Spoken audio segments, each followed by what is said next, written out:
And we did not teach him how to talk to a girl? After a boy named Cody Banks gets ready for school, he leaves his room and heads downstairs with his brother, Alex. The two boys greet their parents, and Alex talks about wanting an increase in his allowance. Cody then tells Alex that buying gummy bears for girls won't make them like him. Alex jokes that he can't take dating advice from Cody because he has had more girlfriends than his brother. Cody doesn't care much about this, and as he's about to leave the house, his mom reminds him to do his chores. Cody says he'll do them later, but his mom insists that he can't keep postponing his chores. She adds that the family's guinea pigs have been sitting in excrement for days. Cody then tries to get Alex to do it, but he refuses. Cody looks disappointed and eventually leaves the house with his skateboard. On the way, he skates past a lady who leaves her son in her car so she can quickly drop off some mail. Interestingly, her son moves into the driver's seat and shifts the gear. The car suddenly starts moving, and as the mother realizes that her son is still inside, she runs after it and calls for help. As the car moves past Cody, he decides to help. He chases down the car but realizes that the door is locked and he can't easily open it to grab the baby or shift back the gear. The baby doesn't seem to understand what's going on, but Cody continues following the car. Just as the car moves toward a set of train tracks, Cody ditches the skateboard and climbs onto the car. He then slips his hand into the car through the sunroof and reaches for the handbrake, which he uses to stop the car before a train collides with it. Cody looks relieved, and the boy's mother and some passers-by run toward the car. Cody leaves before they get there, and after the mother confirms that her baby is fine, she looks confused and wonders why Cody didn't wait. Meanwhile, Cody looks happy about what he did, and after he retrieves his skateboard, he leaves the scene. Elsewhere, a scientist named Connors gives a presentation to the executives of a company called ERIS, which is headed by a man named Brinkman. Connors is an expert on nanotechnology, and he shows the executives how his recently developed nanobots can easily clean up an ocean after an oil spill. Look who's coming. The nanobots. Brinkman seems impressed with the presentation, but he doesn't like the application. He asks if the nanobots can be reprogrammed to eat up other things, and not just oil. Connors says it's possible for the nanobots to break down silicon or carbon-based compounds. Brinkman likes this and says that Connors has 10 days to reprogram the nanobots. Connors believes it's a short time to work with, but Brinkman gets his men to take the scientist out of the building. After Connors leaves, Brinkman's henchman, Molay, tells Brinkman that it seems the scientist still doesn't know what they're hoping to achieve. Brinkman says it's better to keep things that way, and Molay agrees. Meanwhile, during a meeting at the CIA headquarters, the CIA director talks about Connor's work on nanobots, which can be programmed to destroy anything, including military infrastructure. He adds that one of their undercover agents, Bolivar, confirmed that Connors is working with ERIS. The world's foremost expert in nanotechnology. He also plays Bolivar's last video recording, in which the agent tells the CIA not to send more agents because everyone has been compromised. He then shows images from the last time Connors met with Brinkman and Molay to discuss his recent work. Before he can say what they're up to, he gets attacked by someone, and the video ends. The CIA director says they've not heard from Bolivar since then, but it's really important for the CIA to know what Connors and Brinkman are planning. He says the only problem they have is that Connors dropped out of public view after his wife died a few years ago. The director adds that Connors' only contact with the outside world is through his daughter, Natalie. After he mentions that they need to get close to Natalie, he tells an agent named McAllister to brief everyone at the meeting about the CIA's agent development program. Following this, McAllister talks about how the CIA has been secretly recruiting teenage agents under the guise of an elite summer camp. At the camp, the recruits are trained to be agents, but their parents have no idea about this. The agents are also stationed around the country, and they continue to live like normal children while they await their call for duty. Interestingly, Cody happens to be one of them. Welcome to the Agent Development Program. and the CIA director says he's one of the program's most impressive agents. He adds that Cody doesn't live far from Natalie, and he's the best person to send on the mission to get close to her because he's smart, resourceful, and very good with girls. Elsewhere at Cody's school, it turns out that Cody is actually terrible at talking to girls, and his peers often tease him about this. While in the locker room, Cody's mates start joking about how he couldn't even say anything to his class crush. Almost immediately, a lady named Ronica enters the locker room and tells Cody to come with her. Cody looks confused, and the other boys also wonder why she's taking Cody over them. As they try to flirt with her, she puts them in their place and insists that Cody has to come with her. Cody says he doesn't even know her, but as she says some of the codes used at the CIA agent development program, he realizes that she works for the CIA. He looks excited and heads out with her. He also asks if he'll be traveling around the world, but Ronica says his first mission is in downtown Seattle. China. Downtown Seattle. After this, he heads to the CIA headquarters with Ronica, and when they get there, he looks excited and starts wondering what his first mission would be. He adds that he didn't know he would even have a good-looking partner like Ronica. Ronica then corrects him and says she's his handler, not his partner. After this, Ronica shows him around, but he eventually stops following her when he sees some stars on the wall. As he admires them, a security guard named Rosichuk sees him and asks how he broke into the building, even though there are no school tours today. Cody says he's an agent, but Rosichuk doesn't believe this. Suddenly, the CIA director realizes that Rosichuk has apprehended Cody. Rosichuk seems proud of what he has done, but the director scolds him for apprehending the most important kid in the United States. After this, Cody heads to the briefing room with Ronica, the CIA director, and some other agents. As the director is about to explain what nanotechnology means, Cody says he already knows. The director looks impressed and tells Cody that his mission is to get close to Natalie and figure out what her dad and Brinkman are planning. We're the CIA. Cody looks worried because he's not really good at talking to girls, but he doesn't say anything about this. The director says Cody has been placed in all of Natalie's classes, so he can get closer to her as soon as possible. Cody realizes that the director wants him to be Natalie's boyfriend, and Ronica adds that Cody's first task is to get invited to Natalie's birthday party, which her dad is throwing for her at his house. Cody seems worried, but as the director asks if he can do the job, he says he can. Following this, he's taken to meet a scientist named Earl, who gives him some gadgets, including a get-out-of-trouble wristwatch, which has a silver button that shocks anyone who presses it. He also gives Cody a sum of $5,000, which he can use to buy anything he wants. Cody then sees a special car inside the lab and asks if he can take it to impress the girls at his new school. However, Earl says it's not necessary because they've made a special skateboard for him. You don't need to drive. I need to impress the girls. After this, Cody heads home and tells his parents that he has just received a scholarship to a private school in downtown Seattle. His parents look confused, and his dad says he won't let him go anywhere unless he meets an official from the school. Almost immediately, Ronica arrives and pretends to be the dean of admissions at the new school. She also manages to convince Cody's parents to let Cody change schools. The next day, as Ronica drops Cody off at the school, he seems worried that Natalie might not like him. However, Ronica encourages him, and he heads into the building for the first class. When he gets there, he sees Natalie and decides to approach her. On the way, a bully named Fenster stops him and jokes about Cody being a new student. Cody says he doesn't want trouble, but Fenster still pulls off Cody's CIA watch. Cody tells Fenster to return it, but the bully tries to provoke him to fight for it. Cody thinks about how this could be a good way to impress Natalie, but since he doesn't want to blow his cover, he just tricks Fenster into hitting the silver button. As Fenster does this, the watch shocks him.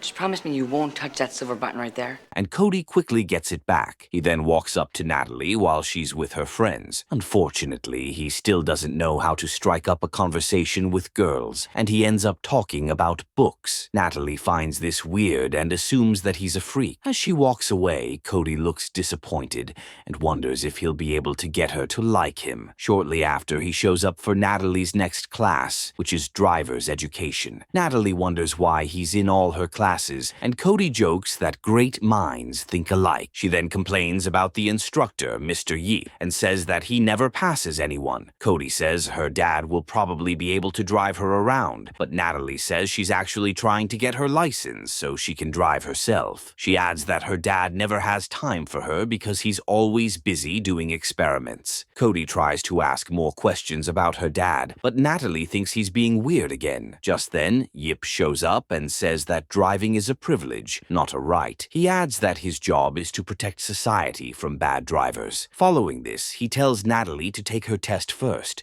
It's a privilege, not a right.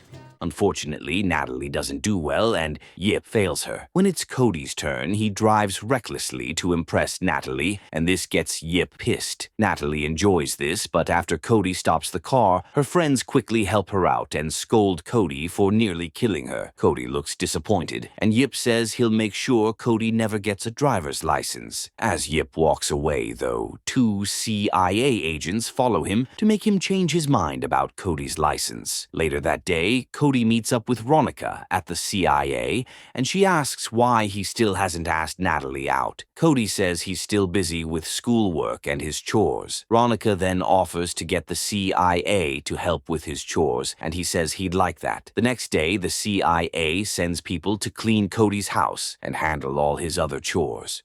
Which one would you prefer, this one or this one? When his parents arrive, they look impressed, and his mom even gives him $5 for doing a good job. Cody thanks her for it, but he just adds it to the $5,000 he got from the CIA. Since all his chores are done, Ronica tells Cody to call Natalie, and he says he'll do that in his room. Interestingly, he's unaware that Ronica has bugged the phone so she can hear his conversation with Natalie. After Cody calls Natalie's number, she answers the phone, but he just ends the call because he doesn't know what to say. Ronica looks disappointed and reports this to the CIA director. The director isn't happy about this, and he asks why Cody lied in his file that he was good with girls. Cody says he didn't think it was important, but the director eventually gets some of the agency's experts to try to teach Cody how to talk to Natalie. Despite all the lessons, Cody is still unable to talk to a simulated woman, and the agents look disappointed. Come over here.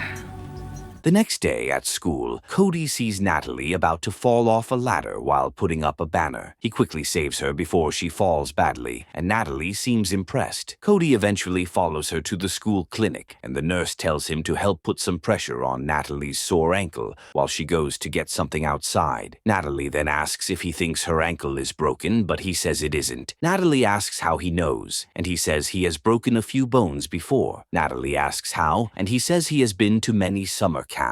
As Natalie also talks about the summer camp she went to a while ago, Ronica seems bothered that Cody will miss another opportunity to ask Natalie out or get invited to her party. She says she needs to intervene, and she leaves the surveillance van outside the school. Almost immediately, Natalie invites Cody to come to her party, and he says he'll be there.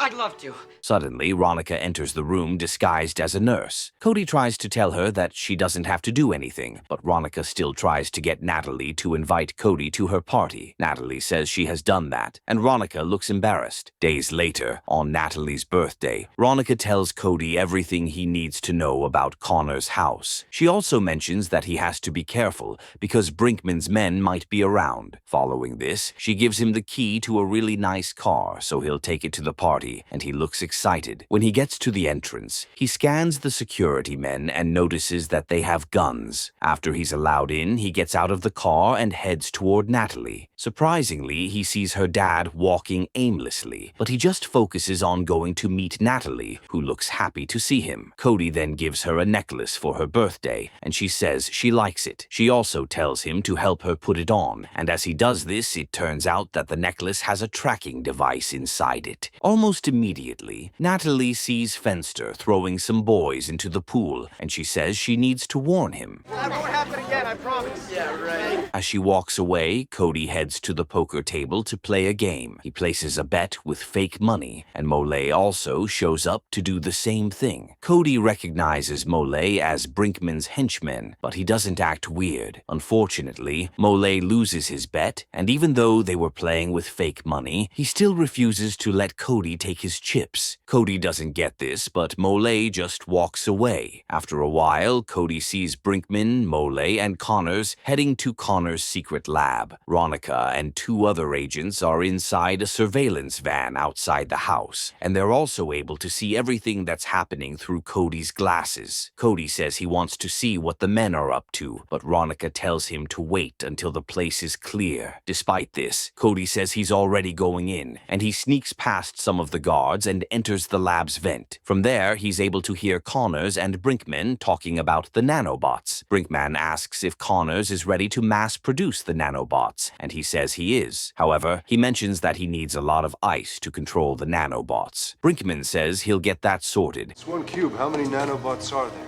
And he also tells Connors that he wants to see if the nanobots can eat up a metal object. Connors then shows a demonstration of how the nanobots, which are already trapped in ice cubes, will be released to eat up the metal. As the nanobots do just this, Connors asks about the object that got destroyed. Mole says it's the guidance system for an intercontinental ballistic missile. Connors looks confused, but Brinkman says that the scientist has given him the power to neutralize America's entire strategic arsenal. Connors cannot believe this, and he says he won't help them do that. Brinkman believes nothing can stop him, and he threatens to harm Natalie if Connors doesn't cooperate. After they leave the lab, Ronica tells Cody to get a sample of the nanobots. He then uses his CIA gadgets to get out of the vents and walk upside down to pick up an ice cube gently, without triggering the lasers in the room. After Cody picks it up and stores it under one of his magnetic shoes, the ice cube melts, and the nanobots start eating the shoe. This makes him fall off the ceiling, and he triggers the lasers, which send an alert to Connors' tab. Connors notices that there's something wrong inside the lab, but as he's about to play it down as nothing serious, Brinkman tells him and Mole to check it out, because they can't be too careful. Francois?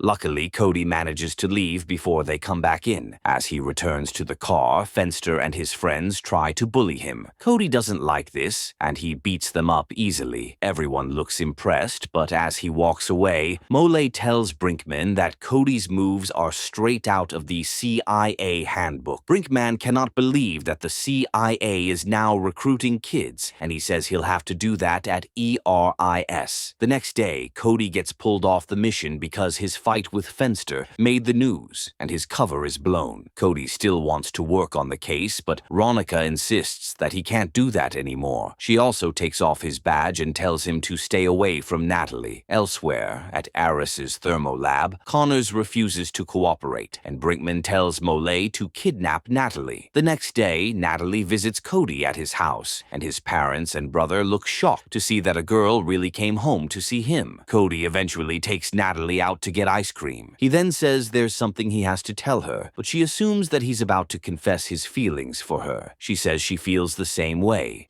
I know.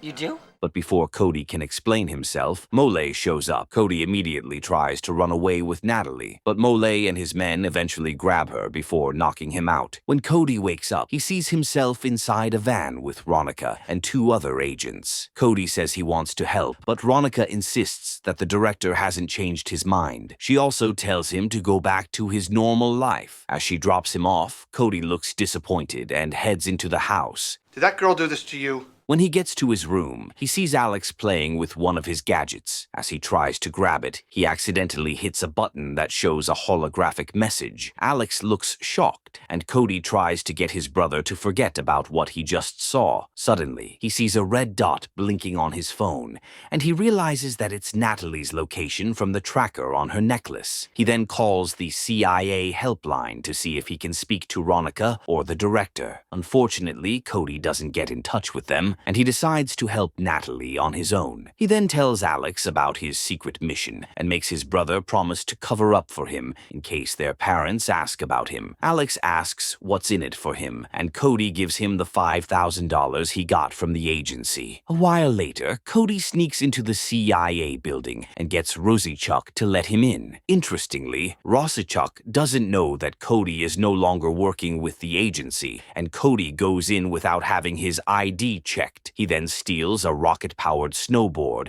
and takes the special car in Earl's lab to a place where he pays someone to fly him to the Cascade Mountains, which is where ERIS's lab is located.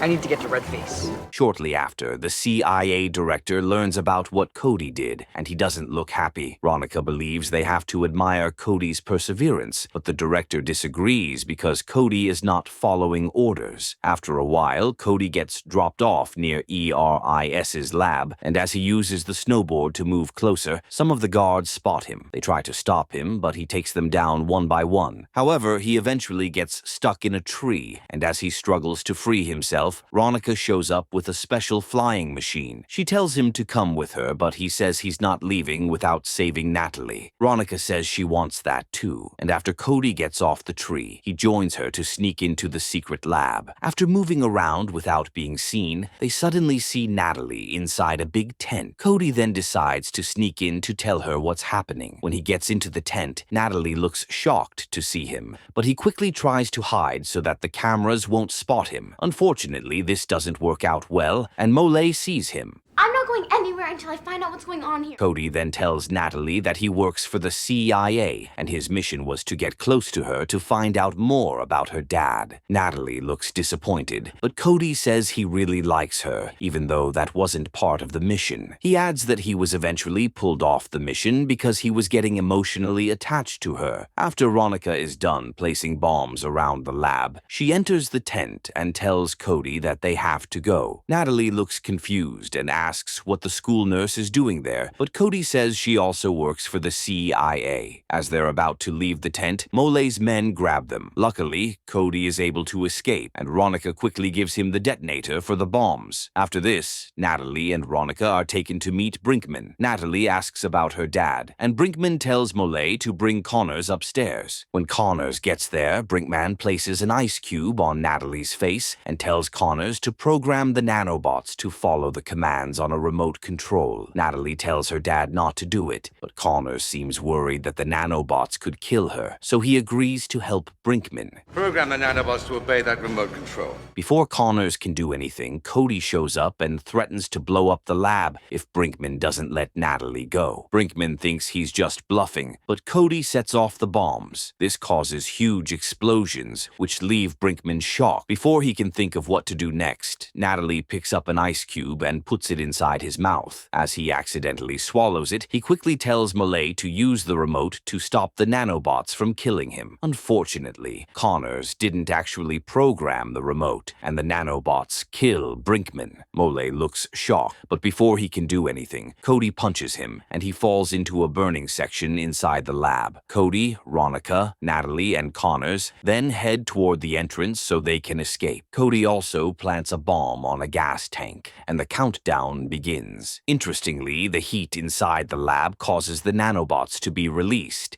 and they start destroying different metal objects. In the process, a large object falls and separates Connors and Ronica from Cody and Natalie. Cody says they'll find another way, and Ronica tells him to meet her and Connors at the chopper in front of the gate. Luckily, Cody manages to reach the chopper with Natalie, but the gate gets stuck as it's about to open. Cody says he'll check the controls, but as he heads back down, the nanobots destroy the stairs and the platform under the chopper. Cody looks shocked, but realizes that he can use the nanobots to destroy the gate. He then starts throwing the ice cubes at the gate, and after the nanobots destroy it, Ronica flies the chopper out of the lab. Cody also climbs back up and heads outside. Suddenly, Molay shows up behind Cody and grabs him. As he's about to throw Cody off the mountain, Cody fights back and ties him up to Ronica's flying machine. He also sets the destination back to the CIA, and as the machine takes Molay away, Cody jumps off the mountain and holds on to the chopper's skid before the lab blows up completely. Shortly after, Ronica and Cody return to the CIA, where Molay has now been arrested. Ronica looks proud of Cody and says she now sees him as her partner. Partner. As they meet her other colleagues, they applaud Cody for completing the mission. The CIA director also congratulates Cody and thanks him for saving the country. He adds that if there's anything Cody wants, he can ask for it. As Cody thinks about it for a while, he says there's something he wants. Shortly after, Natalie gets her driver's license, and as she drives Cody around the city, he realizes that she's actually a bad driver. They eventually stop at the beach, and there, Natalie and Cody confess their love for each other. In a bid to uncover ERIS's evil plans, the CIA sends Cody to get closer to Connor's daughter, Natalie. Even though Cody initially struggles to talk to Natalie, they end up falling for each other. Unfortunately, Cody's cover gets blown after a fight with some bullies, and he's pulled off the case. Natalie gets kidnapped after this, and even though Cody is told to stand down, he sets out with Ronica to save Natalie and stop Brinkman's plan. Things don't go well at first, but Cody eventually succeeds and gets praised by the CIA director.